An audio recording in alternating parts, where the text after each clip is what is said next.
Hello guys and welcome to the channel. Today I will show you how you can make a schedule meeting in the Zoom and add it to the Google Calendar.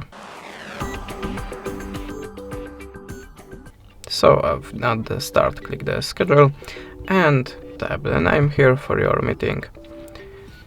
Choose the date, duration, start like March 7.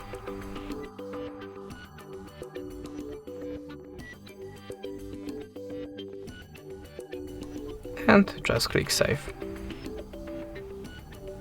Then click on the calendar and choose your Gmail mail. Now just click add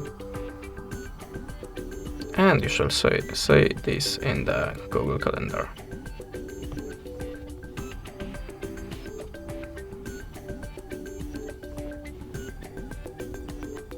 There you have a 7 March. And this is our meeting.